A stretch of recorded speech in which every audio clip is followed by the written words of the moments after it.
All right, we are live. Hello and welcome everyone to another Chat and Learn here with Power to Fly. My name is Mariella Marie, and as always, super excited to roll into this next hour with you all. I just love interviewing our guest speakers who are joining us for, I don't know how many times now, I can count in a couple of hands at this point. But I just want to say, they've got so much knowledge to share. I really invite you all to, take out your notepads, get ready to take notes. And you all have submitted some great questions previous to this conversation. So thank you, thank you, thank you in advance. Before we get kicked off here, just want to go over some quick housekeeping rules so that we all feel comfortable and confident in this next hour. We would love for you to participate, and you can participate in a number of ways. You can turn your cameras on if you feel called to do so. I see that some of you are already doing that. So, hey, what's up? I see you all. We believe in visibility here. So again, extending that invitation for those who want to turn cameras on. No pressure though if you don't want to. Otherwise, we'd love for you to participate in the chat. You can drop any reflections, any questions, any tips and tricks of your own in the chat, and I will raise them to our guest speakers. We have two today, as time allows. And if anyone would like to hop off mute at any point as time allows, I will let you all do that. Just give me a cue by raising your emoji hand or writing to me privately. That will let me know that you want to be added to the queue. Now, if anyone hops off mute at any point, you will be featured in our live recording as this is being recorded. And this is also a good reminder, if you signed up for this chat, be looking out for a rewatch email. That email will include a link to this recorded chat so that you can rewatch it. You can share it with your colleagues, your community, your family, your friends. And you can also access any links to resources that our guest speakers might mention throughout the hour. So be looking out for that rewatch email. If anyone has any sensitive information and you prefer to be kept anonymous, you can find me in the chat box under Mariella Marie. You can write to me privately there and I will raise your question or your reflection and keep you anonymous. And the last thing I'll say is we'd love for you to follow Power to Fly on socials. All right, so I'll take just a couple seconds to introduce myself because we've got two guest speakers today and I want them to set the stage for today's conversation. So if this is your first time joining a chat where I'm moderating, thank you so much for coming. Your participation is key. This is, one of the reasons I love doing what I do is I get to interact with people from all over, in this digital space. And our guest speakers will know that I love speaking about the importance of emotional intelligence at home, at work, and at play. A lot of folks are asking for these power skills or essential skills, as I'm calling them now. Some of you might call them soft skills. So maybe I might reflect on some emotional intelligence work here in this conversation. I do invite you all to follow the work that I'm doing at the Positive Force team. You can go to thepositiveforceteam.org. You can sign up for my newsletter, or we can connect on LinkedIn, and I'm happy to chat there. All right, so without further ado, Anina, I'd love to pass the mic to you. I know this is not your first time here with us, but for those who are joining for the first time, can you just share a little bit about yourself? Let us know where you're calling from today, and then what you're excited to share as well. Awesome. Thank you so much, Mariella. I'm really excited to be here with you all again, and for all those new guests, people as well. I'm happy to be here and help you out with the questions. Really great questions lined up for us today. So yeah, I'm Anina. I'm the career coach, of course, of Pandora Collective with Rachel and our founder Kelly as well, who's be in the chat. So I'm the remote product design coach. And I focus on helping designers and clients, especially just starting and transitioning into the UX space. So I help with portfolio reviews, I help with interview prepping, and I also make sure once you actually land that job that you always have a designer to go to, right? Maybe you're a bit scared to ask your colleague, or maybe you're the solo designer in your team and you just need that extra confidence or prepping for a stakeholder meeting or a product meeting. So I love helping my clients in all the phases that there are at the job or even looking for a job in the design space. I have about 10 years experience in product design, hence being the product design coach here at the Laura Collective as well. And through my experience, I've worked with different various industries. I've worked in corporate, I've worked in startups, I've worked in medium organizations. So I really have the wide experience to help different clients being in different areas of their life, working for different companies, and also have strategies into which company or type of company or industry you really want to be in. So I've got quite a varied expertise in design as well as in companies and how design works within companies. And the remote part, of course, is a big part of my role. I work remotely for the last almost 2 years. I've been traveling quite a bit. Right now, I'm in beautiful Lima, Peru. So very close to Argentina, Marihala, and I'm excited to be calling from the Latin America, and so much friendliness on this side of the world.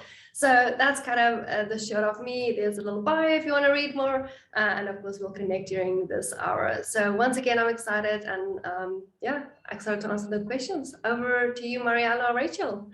Thank you. Thank you, Anina. Rachel, let's dive into your introduction. So I know you've also been here before, but for those who have not joined a conversation where you have been a guest speaker, can you tell us a little bit about yourself? Also, let us know where you're calling from today, and then whatever you'd like to help us set the stage to dive into these questions. Yeah, sure. Thanks. Well, yes, as excited as Anina to be here. It's great to be back and always have very cool questions submitted before the event. So really looking forward to answering some of those and some that will come up as well as we speak. But yes, so my name is Rachel. I am French, grew up in France and lived in lots of different places around the world, and then came back to have been in France for the past 6 months or so now already, so in Paris. And so since, I guess, when I said I moved abroad, so I lived in the UK, in London, most of my life. I spent a bit of time in Hong Kong, and most recently I was living in Bangkok, Thailand, where I was working for a travel tech company. So my background is primarily in recruitment, and I guess that's ranging from recruiting for all types of roles, whether it's sales, commercial, finance, HR, mostly corporate positions. I haven't really done sort of tech recruitment, but of course the principles of recruiting and interviewing are the same, and have recruited across sort of entry level to kind of VP or senior sort of management roles across all over the world. And sometimes it has also meant that candidates had to relocate to join their jobs, and this is kind of how I got connected to Alora Collective, really getting involved in helping clients, advising clients on what should be the sort of things that they should be looking out for when they want to relocate. So we know recently there was a particular client who wanted to relocate from the US to Portugal, and of course, helping people interview for jobs in different countries, especially now that when you think of remote working, that happens a lot. Very excited to obviously use my experience as a recruiter to help answer questions of interview that people may have at different stages, because obviously I've been doing interviews myself, both primarily as a job, of course, but also as a job seeker. Sometimes that happens. So yeah, I'm looking forward to sharing all my wisdom, if I can, today. Yes, I love it. I love it. Thank you both for those beautiful introductions. And just for those who might, want to have this umbrella, set the stage up by covering the key takeaways for today. As before we go into the questions, I'm just going to briefly read what's on the screen here today for easy access. So our guest speakers are going to talk about how to target your audience during interviews to have a greater impact, the right questions to ask at the right steps, and how to prepare for each stage of your interview. So I'm going to stop sharing my screen now so that I can pull up these awesome questions that you all have submitted previous to today's conversation. And again, if at any point you have a question that comes up, please drop those in the chat. We have some folks from the Alora Collective team in the chat that's also going to be dropping some helpful links. So be sure to be looking out for those links there. And again, if you have any questions, please bring them up. So let's set the stage with this first question. Rachel, I'm going to throw this your way. So what is the recruiter looking for during the interview process? Yeah, that's a very good question and definitely on topic, right? So a recruiter is the first, interaction that you as a candidate, you'll get, working for that company or interviewing for that company. So it's really mostly around sort of your motivation, obviously understanding why you applied for that job, why you're interested in that job, what would be your motivation to move, to change, and of course there the advice is don't really go into your personal situation, if that's nothing to do with the recruiter, but it's really around the recruiter will sort of basically check the basics, that you may be within the salary range, that you've done perhaps initial research on the company, what your notice period, what your availability would be, and may also sometimes ask a bit more sort of technical questions in relation to the role. So if you're applying for a role, for example, that needs sort of Python or other programming skills, then there may be a few questions that are really specific to like key requirements to the role. So that is really that first, as I said, first initial conversation, and it should not be expected to be heavily technical interview. But it's also the chance for the candidates to ask a lot of questions around what it's like to work at the company, the kind of culture, any sort of initiatives that the company may be involved in. So, and the point that I may actually repeat throughout the session today, and I may have said that before as well in other events, is that an interview is a two-way conversation. It's not, you being asked questions by the recruiter. It's really supposed to be this discussion, this exchange of information, and therefore it's also a good instance for the recruiter to answer any questions that you may have as a candidate. I love that. I love that. Thank you so much, Rachel. So again, if you hear your question come up that you submitted, please let us know that you're here. We just want to make sure that we get your question covered. And now, Anina, I'd love to pass the mic to you for this next question. Could you elaborate on how to target each audience during the different interview stages? This is actually going to add on really nicely with what Rachel just said there, right? So if you're looking from a design perspective and you've sent out your beautiful crafted portfolio out there, the recruiter now spotted that. That already is actually your first phase of your interview, right? Your portfolio being recognized, and recruiter will look for keywords. Like Rachel said, not going to go into depth about the technicalities of it, but if I can just see you can do user research, you have something about user journey maps, you do wireframing, those keywords that is found in a job description, that is the things that a recruiter is going to look out for when looking at your portfolio and looking at your resume. So that would be your first stage. Even though you're not talking to the recruiter yet, those things will be picked up through looking at your resume and your portfolio. That's the first one. Once your portfolio is lucky enough, to be said, cool, let's have an interview, your first interview with a recruiter, you're going to speak exactly about those keywords, right? You're going to add personality to it, right? The recruiter is also, it's Rachel, right? Next to you on this side. We're human beings, right?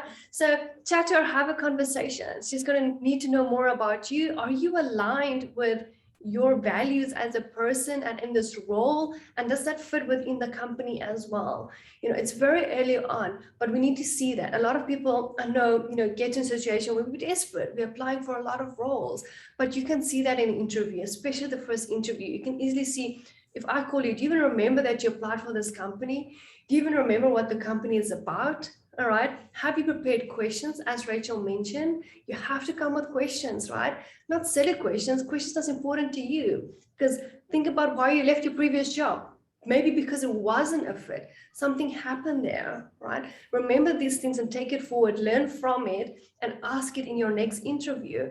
And like Rachel said, the first interview with the recruiter is gold. We always say, oh, it's just the first interview, but you've learned so much more and you have the opportunity here. Because later on the line, you might feel like, oh, I don't know if I should ask this now. Is this too late now? Maybe it sounds like very like, oh no, I'm just worried about, is there work from home policies, stuff like that. Here is your ideal position to ask that. So the first is like in research, you explore, you discover, you ask questions, trying to understand the company. And that's very important, right? And then you move ahead to, for example, to your design interviews, right? Now you have the design manager in front of you or the design leads and team.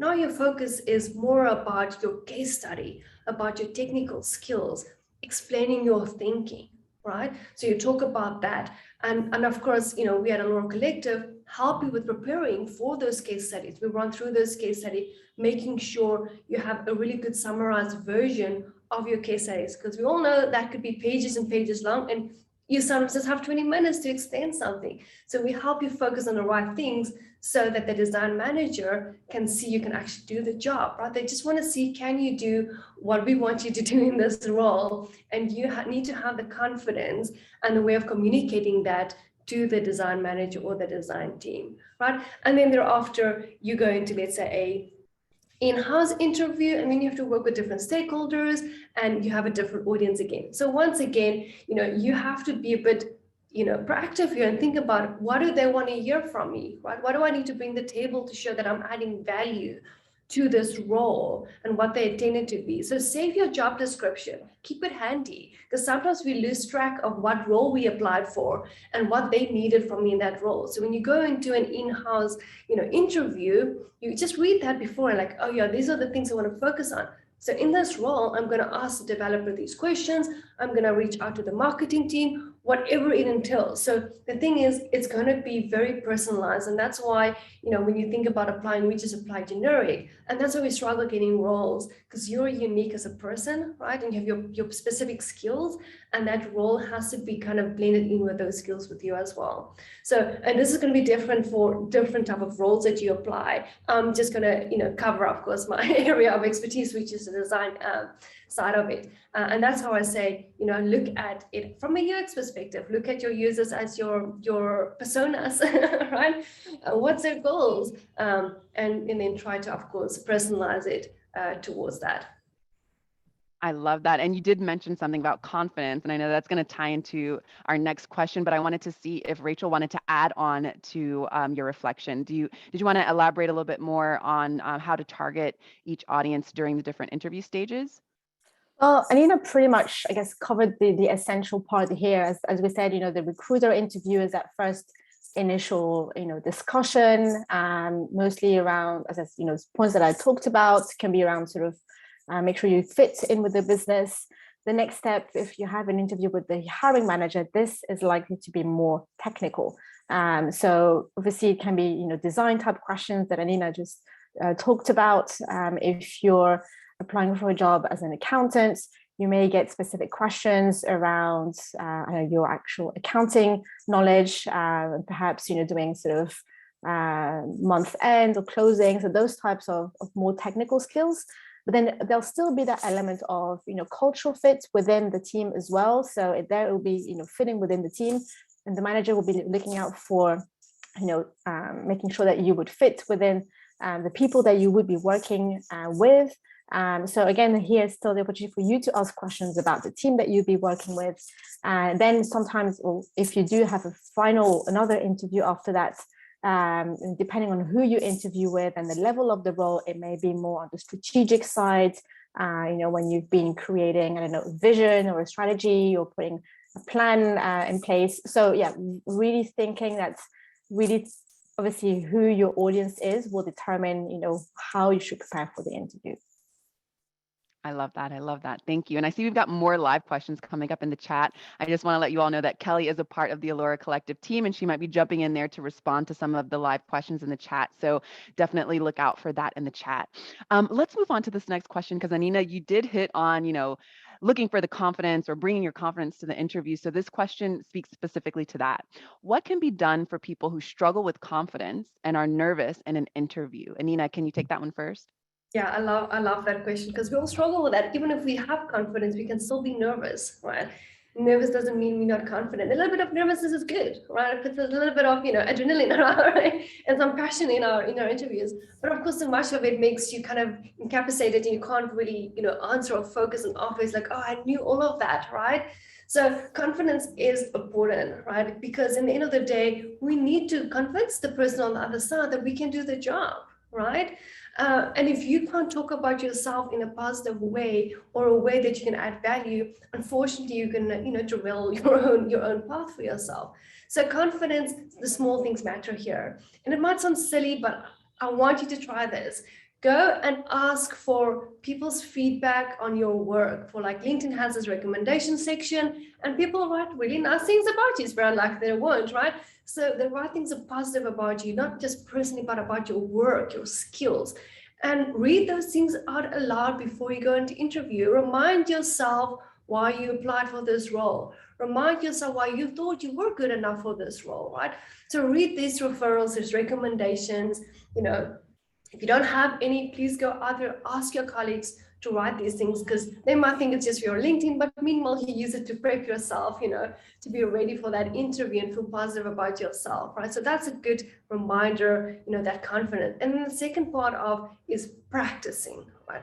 You have to practice interviewing to get natural at it. So you're less nervous about it. It has to flow more organically. So that's why we at Aurora Collective, of course, have interview prepping part of our programs, so that you can prepare this often. I have a client that's on call today, which I'm very excited to have here. And, we sit and we prep those case studies. We talk through them often. We review after interviews what went well, what didn't went well, what was the struggles of that. So we can make sure, your lack of confidence versus my lack of confidence might be different things. So we have to approach it quite differently. So that would be my two kind of main areas is, prep yourself, talk positive about yourself, remind why you applied for this role. And then of course, getting a coach, getting a mentor just helps you along the way of doing more of it. It might sound daunting to do all these interviews, but it's going to be wasteful if you do all these interviews and you haven't learned anything from it. Right? So it's important to learn from this interview, so the next time you'll be better at it. And then we'll see it as practice and not really anymore as a waste of your time. So that's kind of my 2 cents on it. Rachel, I would like to hear what you think. Well, I think I was exactly, thinking about this person who's on the call today. I don't know if I think I've mentioned her name already earlier, but I think she's a great example of having showcased an increase of confidence as she's been, doing some sessions with us, and I think that has been great to witness. And progressively, she's getting more and more interviews and has kept us in the loop. So that has definitely been great. But I think, as Anina said, the practice piece is definitely important.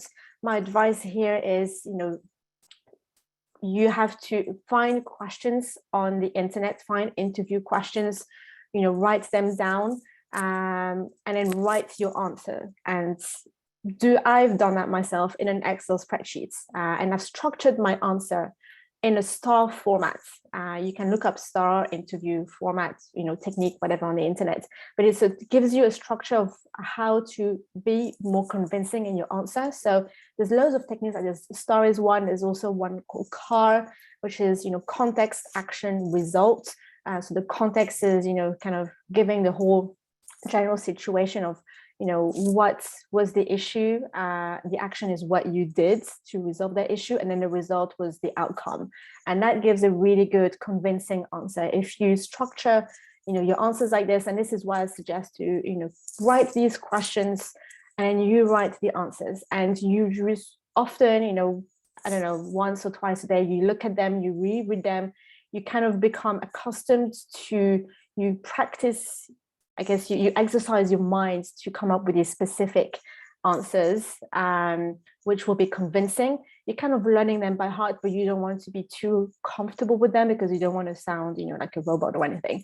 But that will really help, because if you do get a question that may be slightly different in an interview, you will automatically remember this one that is kind of similar, and then you can still adapt it, and it will actually help you when you have to think on the spot. And sometimes that's also when we get nervous. We're like, oh my God, how do I answer this question? So that's just to add to what Anina said. So the practice, and then the structure of interviewing, and of course the preparation as well. But of course, I just want to say that, we help with that. And there's quite a few clients that we've also supported with finding what should be the questions that they are likely to be asked in an interview.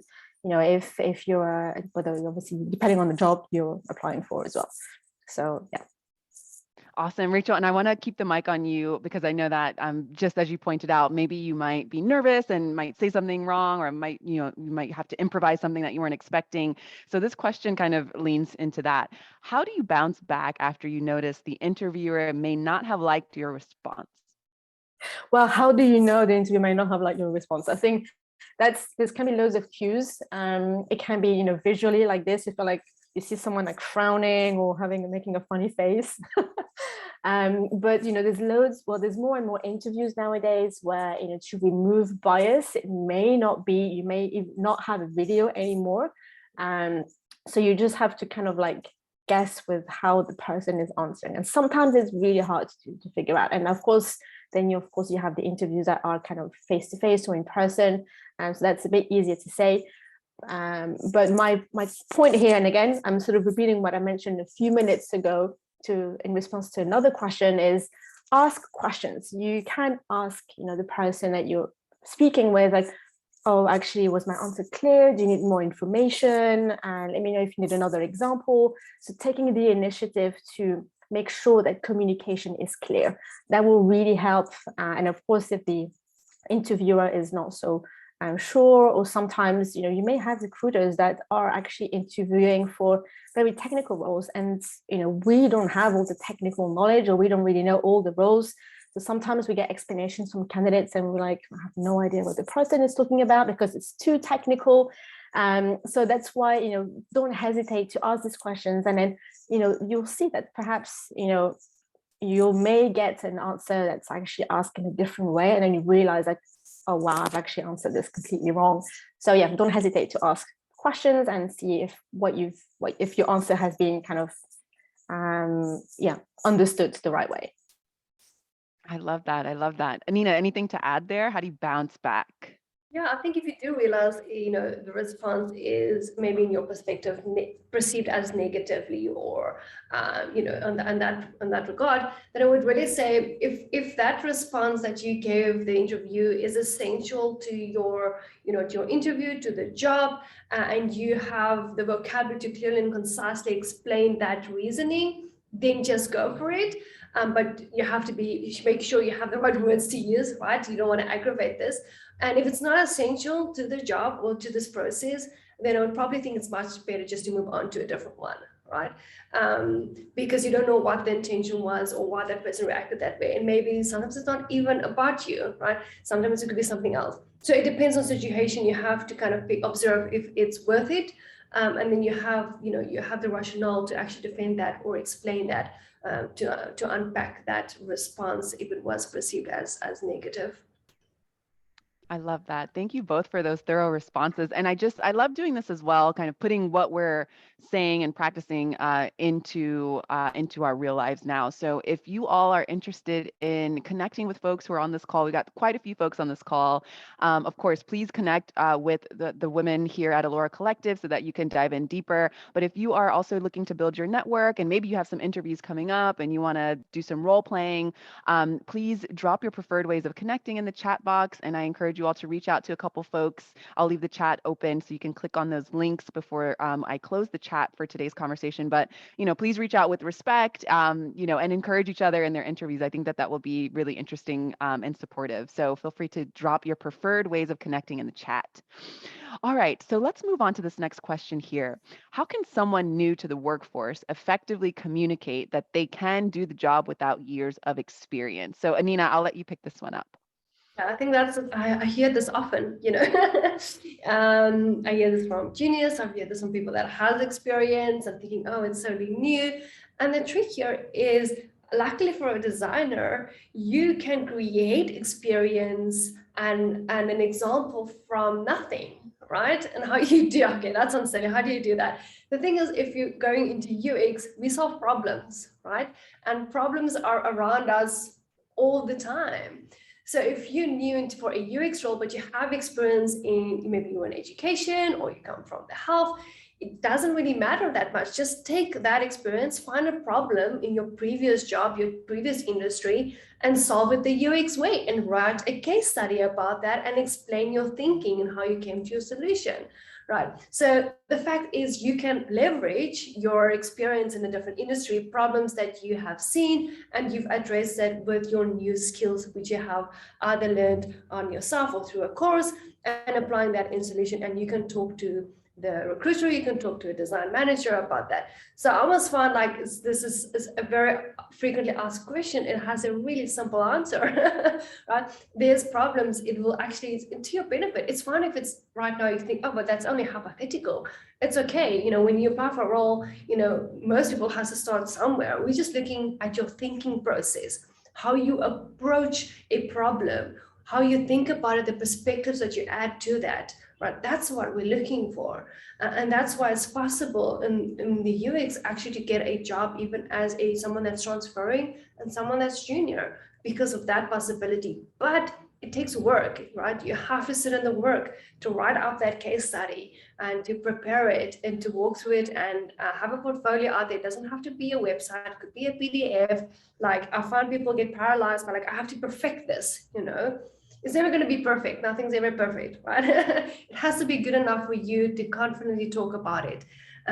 So that's, I would say, to your question that you asked, Marihala, is if you're new to this and you don't have an experience, you just have to sit down, you have to write it down and prepare that for your interview.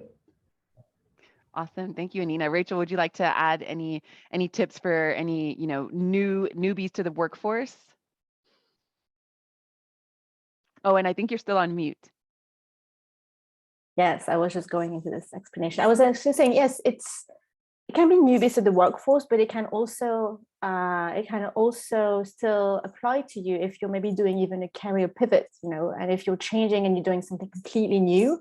And I think what you want to use here is transferable skills, right? So if you're at university, you would have worked on projects, and sometimes they're team projects. Again, my point of reference here is, write these kind of big sort of topics or ideas down, and looking at what's, maybe required in that job description that you're applying for. I just wanted to touch on this. I think in relation to this, there's Renee Romero asked a question in the chat very similar to this. She said, can you name general areas or themes that a candidate can use to prepare for interviewing, like team collaboration? That's one of them. You would do team collaboration at uni, at school, in your previous job. This is definitely something that you can use. And then from that, team collaboration, look or Google, kind of team collaboration or those types of questions for interviews, and you'll get kind of questions like, can you give me an example of a time when you worked in a team and there was a problem, and how did you resolve that problem? And then your answer would be that actual star format that I mentioned before. So and there would be loads of other kind of topics like this. It can be a theme around business acumen. It can be a theme around, just trying to think here, communication can be one, problem solving. Like there's all of these different themes, and you can actually find questions to practice for this interview, and that can actually be applied whether you've had problem solving at school or again in your previous job as well. So it's what we call these transferable skills that can be applied, and you have to sort of pinpoint obviously what would be the ones that would be required in the job description. It may say you need business acumen, you need to show leadership, and you will have questions from that. And this is actually what we also help clients do, so interpret the job description, because sometimes we feel like we don't really know what kind of questions we can create from that. So we've often helped clients analyze a job description and then create kind of practice interview questions from that as well. I love that. Thank you so much. It's an art, isn't it, to figure out how to make those transferable skills speak to what you're trying to get yourself into. So definitely don't sleep on the transferable skills, and definitely speak with folks who can help, figure out how to connect the dots, because that's the magic in transferable skills. Rachel, I'd love to hold the mic on you just to continue to talk about preparing for interviews. So this question reads, how to best prepare for interviews after being in the same company for over 10 years? Well, actually, when you think of it, my answer will be pretty much similar to the previous one. It doesn't really matter whether you've been, obviously your experience matters, but it's how you would position your experience. So when you've worked in a company for a number of years, you may have had different roles or not.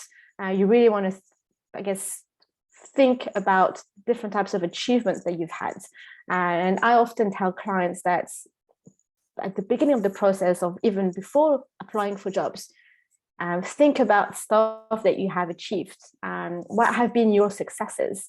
And that's often the starting point of the thinking process. And then you can also even add that to your CV. So really, it's really around I guess thinking about what you have achieved, I guess there's no right or wrong about, finding a new job after 10 years in the same company. You'll have companies that will think, oh, this person doesn't like change. They haven't moved in 10 years. But then you have companies that will see this person as actually being stable and they've stayed in the same job, they've evolved, they've been loyal to the company. There's really no right or wrong here. So I would say write down your achievements, as I said, kind of in that star format or whatever you feel, whatever format sort of suits you. And then that will actually give you also more time to sort of, you'll have this ready and that will back up your preparation for your interviews, if you know what I mean. So yeah, that would be my advice. I don't want to drag too long on this because I think it's kind of similar to somewhat related to the previous question. But I'm not sure if Anina, you had anything else to share on this. Yeah, I think it all depends. It's so contextual, right? Maybe you do apply for another company, that is a bit more, most likely a corporate company that wants another 5-10 years from you, and then you're in a really good position, to sell that value. Maybe you want to apply for a company that's more like startup and that might be shorter, and then you have to position your 10-year experience as how you were adaptable, right? So depending on what you're going to interview for, you're going to be like, well, I'm adaptable. In the last 10 years, I've upgraded I've been promoted for my role every year, and I've run these organizations within my company, and I always had this startup mindset even within this company. So then you go that route. But for a role that's more corporate, let's say you go into the banking sector or something like that, then you'd be like, yeah, you need to change because you want to use this skill set now in this industry, and you're all loyal and you're always good at building and taking things end to end, maybe. So you just position yourself, take that as advantage, like Rachel said. Don't think about it as holding you back or trying to excuse yourself for why you worked for 10 years. So that's important. Use it to your advantage, not as as something like, oh, it's a bad thing that I've done this. So once again, very contextual. Awesome. Thank you both for that. Let's continue to break some taboos and demystify things. So I love this question. Is it taboo to use the same story more than once when you are interviewed by different people in the same company? Taboo. I was like, what kind of stories are you telling? Number one, it's taboo. Secondly, I mean,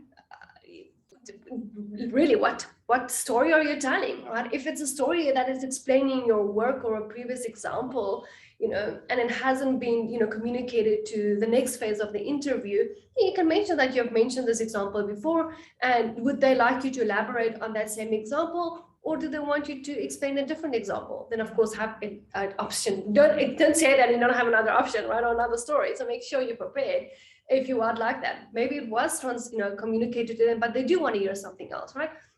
There's no like taboo of asking them if they want to hear the same thing as well. I don't think it's taboo. I think definitely ask, if it's something related to your work, if they wanted you to explain a different case study and you have one, go for it. Or if they wanted to something with more detail, maybe they want you to tell the same story, but there's something there that they wanted to know, but they didn't really communicate that. I don't think that would be a taboo unless it's like a story that really is not important. And then but I don't know why they'll ask the same question. So that's mine. I don't know, Rachel, this is a very funny, fun question. Yeah, I guess it depends at what stage. Maybe you'll sort of use it as well. But I think if you're in one interview and then you keep on referring to that same example, then the interviewers may feel that there's not much more to your experience, so then I would recommend choosing several examples to illustrate the problem or whatever you want to answer. Actually, if you have several interviews, it's fine to maybe use the same examples once in a while, but bear in mind also that in sort of companies where feedback may be structured and all of that, interviewers will be speaking to each other. So they'll be actually checking, okay, well, what did you think of this candidate, this and that? And so they may say, oh, they use this example, which I thought was quite good. And then someone may say, oh, yeah, I've heard of this example as well. So they actually use the same one. So they could be, feedback that is exchanged like this after the interviews. So I would say, the more stories you have to tell that are relevant, the better. But of course, you just want to, I think what is most important is the structure of your answer, and ensuring that this actual story is really relevant and makes an impact. And it could be that, again, if you follow this specific star format or content or car approach, maybe you want to add a figure in there. So, there was a problem in the sales team. I was able to come in and resolve this problem, and then we managed to increase sales by 10%.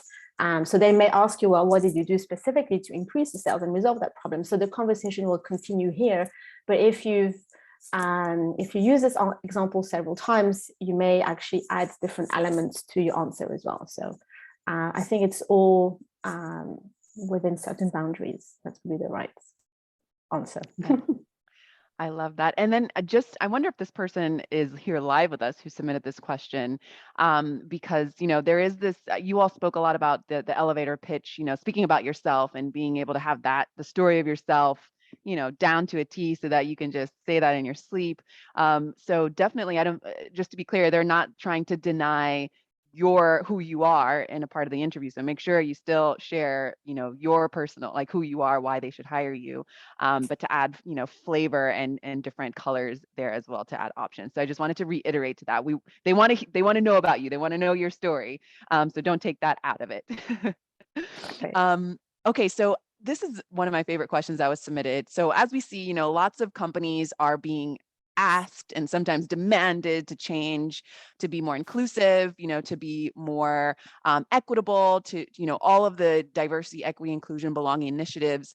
So that puts the interviewee in a really interesting position. So this question reads, what kinds of questions can I ask to clearly assess work culture and see if the company actually practices what they preach and its values? So Rachel, I'll start with you. Yeah, and that final part is quite interesting, because loads of companies say that they are fantastic, and then they have the fun and everything, but then how do you know that it's really true? So my answer here is, again, ask questions. And you can ask, so first of all, the point is, you have to figure out what is important for you. Are you looking for a company that is diverse? Are you looking for flexibility in the working environment? So make a list of what is key for you, and then you actually and especially if they say that they're 100% remote company, and that there's they trust their employees to work autonomously, then perhaps you've seen a comment on Glassdoor or something, and then someone saying like, oh, I was being checked on my work like every 5 minutes. So then you feel like, oh, there's a bit of a concern with actually what they're preaching here. So here you would want to ask specific questions on that, for example, right? This is just this example, but so you would ask the recruiter like, well, can you give me an example of, like how are people expected to work autonomously? If your question is around diversity, you could ask, can you explain what type of initiatives you have to promote diversity within the business? So these types of questions could be asked a recruiter, and you could even, I guess, adapt them to, your interview with your line manager or the hiring manager. So you could say, well, the company promotes diversity. Can you give me an example of when there's been diversity that has been promoted in the team or advocated for in the team? And so these types of questions will, really help you assess, and you should be able to get a specific answer. It could be, again, you want to work for a company that rewards people by, not just perhaps financially, but that people that have been promoted, and you want to be promoted yourself. So then you can ask, well, can you give me an example of someone who was recently promoted in the team, and, how did they perform, what objectives they had to achieve? So really ask these open-ended questions so that you get kind of a best answer as possible. And then, the tip here is that, obviously take a couple of notes. At the end of the interview, have a kind of debrief sort of session with yourself and really see, what you feel has provided you with a convincing answer as well, because that is important. And you may ask the same questions to more than one company if you're interviewing in different places, and see which answer you like best. I love that. Anina, anything to add there? How to best assess the work culture? Yeah, that's brilliant. I think I like what Rachel said. We always say like culture is so foggy to us, so vague. What does culture even mean, right? But that's exactly it. You have to know what it means to you before you can actually understand if this culture works for you. You know, sometimes we move companies like, oh, the culture wasn't great for me. But do you even know what culture you want? You know, do you even know what you want from another company? So I love what Rachel says about writing out. Cool. What's important to me? Flexibility in work. Cool. So I have to ask a question about to them, like, how do you arrange flexibility in work? Show me an example of people that are working flexible in your company, or how do they manage that, right? That's important to me. You know, it's important how they handle conflict. Ask them when someone, you know, let's say drops the ball, how do your team handle that in terms of conflict? If you're about, you know, making sure that you work in an inclusive culture, you ask them what efforts are they making, you know, for being inclusive for underrepresented employees. So list the things that's important to you and then ask a question that's useful, not just a yes or no answer, because they might just say, yes, we do. Okay, cool. Give me an example of how you do this. Yes, we have remote. This is the most, you know, popular one. Like, yeah, we're remote. Okay, do you have different time zones? Do you have a distributed team? You know, what does flexibility mean? Does it mean I'm working in the late evenings to accommodate, you know, team members in the other side of the world? Am I working 8 to 5? These are questions you should be asking, right? If it's important to you. So I think have a list of your culture that you want in a company, right? And then of course ask one of these questions. That's important to you. Maybe you won't ask 20 questions because that might be, you know, the game 20 questions, but you know, have 5 important questions that's kind of your 5 core values as well, working in a company, something about, you know, the actual job, the collaboration between the team members, something about maybe if you're thinking about working remotely, how they, you know, manage remote workers. Sometimes there need to be a time zone overlap. Also things you might think, oh, that works my schedule because I have a kid that I need to drop off to school and this will fit or it won't work. So you ask those specific questions, be specific here. Otherwise you'll get a vague question, we'll get a vague answer. And I think that's the kind of crux of the cultural question. And I just wanted to add, because I see Kelly also shared it in the chat. I did write a blog on this exact topic, and it's on the Alora Collective website.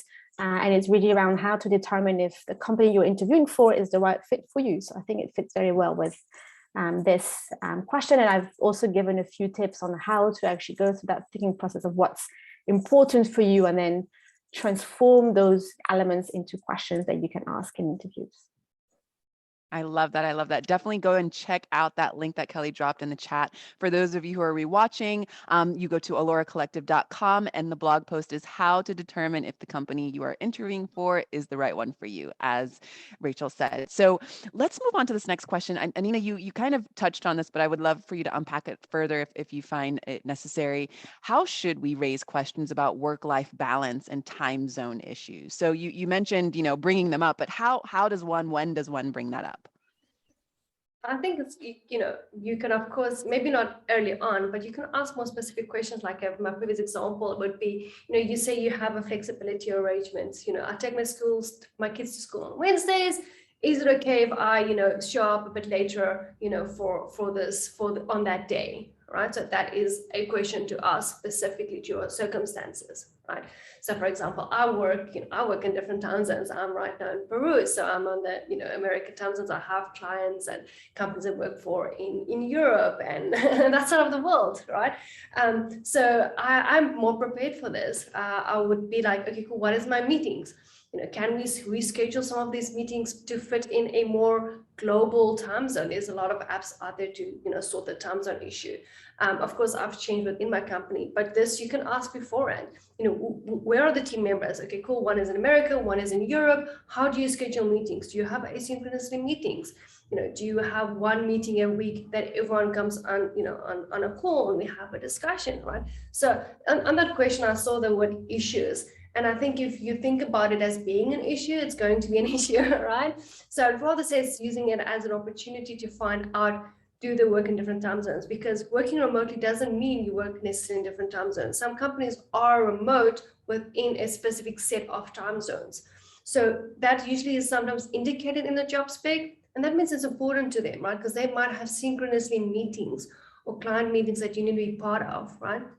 Work-life balance, I mean, it comes up a lot because people are getting so burnt out, and it's because we're not addressing these questions. We're not saying, I have a kid to take to school, or I have go to the gym because that's healthy, or I have a therapist appointment. You don't have to say it if you don't feel comfortable saying that, but you need to know what flexibility really entails. I find that a lot of companies will say, yeah, we're flexible, and then you sit in front of your computers 10 hours, 12 hours a day with no flexibility. Right. And so unfortunately, sometimes you only realize these things when you're on the job, because, they might be really good at, portraying this remote friendly company, and Glassdoor might have some positive ones, but it really depends on the team that you're going to work for. So ask for situational questions like, how does your day look like? Maybe there's 3 designers there. How do your typical day look as a designer? Right? And they will explain to you, and someone else would look something different, and see if you can find things about, oh, I do extra activities like rock climbing, and I do this like in a Wednesday morning because I want to get some fresh air. So look if you hear those things. If you don't hear those kind of also personal things that they do during the week, then there might not be as much of a balance. Some people are really just workaholics and they think that's balance, right? So you have to look at those little gems when they answer your questions. I love that. And I think just to refer back to the importance of seeing if the work culture fits with your personal life culture, I mean, that is one of the things to make sure we figure out the question that we want to ask to make sure that it's going to be a good fit, a good add for both parties, right? So maybe my balance isn't going to be balancing what the work is that you're expecting me. So maybe that's not a good fit for me. So I think it's an interesting way to start to, cross potential companies off of the list that might not resonate with the way that we live. So I appreciate that call out there. So we do have about 10 minutes left. I'm so happy that we're getting through almost all of the questions that were previously submitted. We have 3 more, and then I know we've got some that I want to raise in the chat as time allows. So Rachel, I'd love to hand this question over to you. Is it okay to reach out to another recruiter for the same company if you haven't heard back from the original recruiter? Well, yes, why not? I guess you have nothing to lose, right? But it depends also, how long or how many times have you followed up with your recruiter? If it's been like 3 or 4 times over the course of, let's say, like once a week, that becomes kind of frustrating, right? So then you could reach out to another recruiter. You could try and find out who the line manager is for the role, saying you haven't had feedback. And typically recruiters can be very busy because they juggle roles. But there's also been times when perhaps you're just being ghosted, and it happens, we just have to admit it. Not every recruiter is a star. But yeah, and I would say, you can only do your best in trying to reach out to people, but there's only so much that you can do as well. So yeah, I would say it's okay to reach out to another recruiter if you needed to. I love that. All right. So last 2 questions here. Any tips for answering situational questions? Anina, what do you have to say about this one? Myself there. So I think it's like there's 2 parts when I thought about, this question. It could be, related to, tell me about a time when you experienced conflict, or you had a difficult or complex problem, and then, hopefully you have an example. But the best way really to prepare for these questions is to actually, the more you do interviews, the more you prep for them, the more you Google them, you'll find a lot of things that could be asked you. So for designers, there's some things that have, been asked often. So have a kind of a knowledge base built up for these type of situational questions. But sometimes along the line, there comes a question and you have no example. You're like, there hasn't been a time that this or this will happen. And then you have to use how you would handle it, right? To be honest, like, in my experience, I haven't yet came across the situation, but if this would had to happen, this is how I would approach it, right?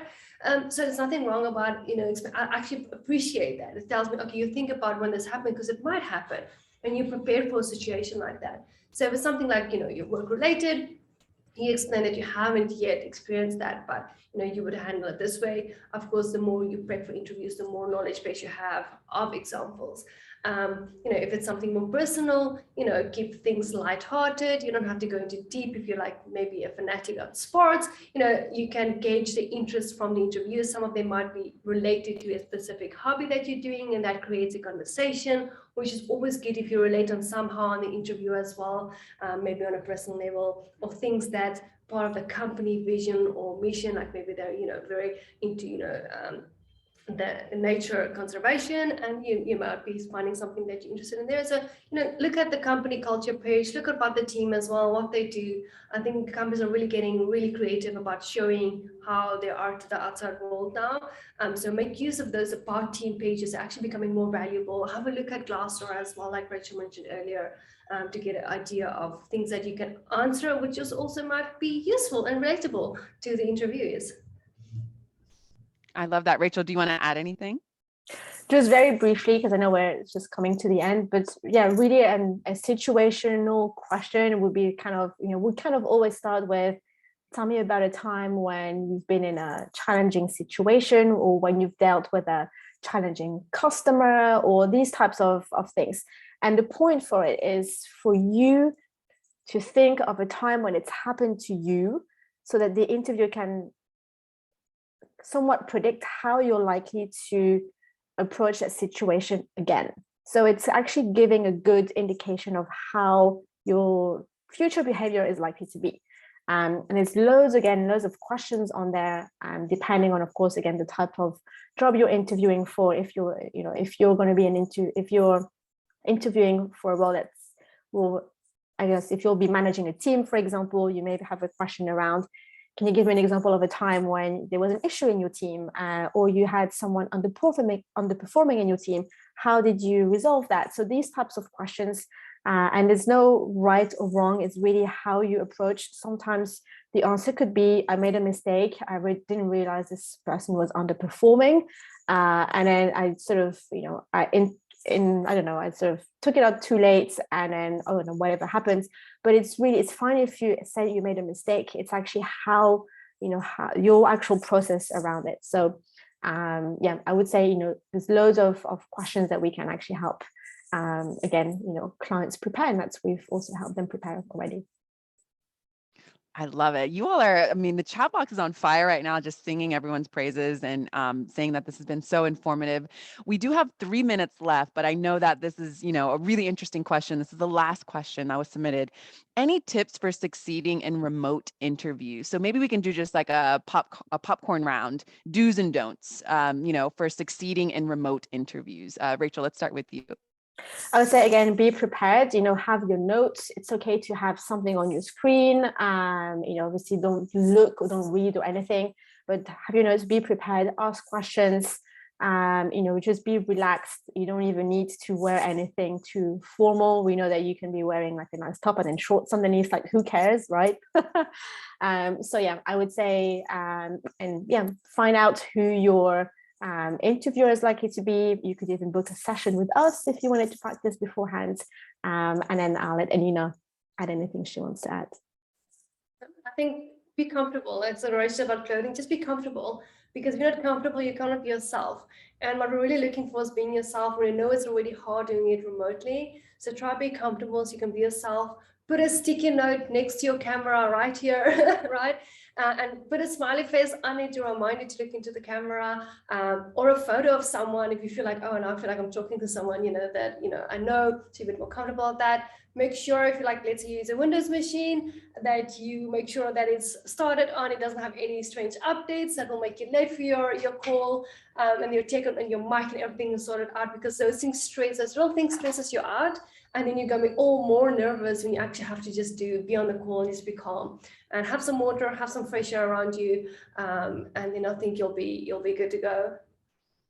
I love that. And celebrate. Even if you feel like you just did a horrible job, just go and dance, go look at the sky, shake your bodies, get out of it, and get ready for the next one. Don't stay stuck in a place for too long. I love all of the gems you all dropped in this hour.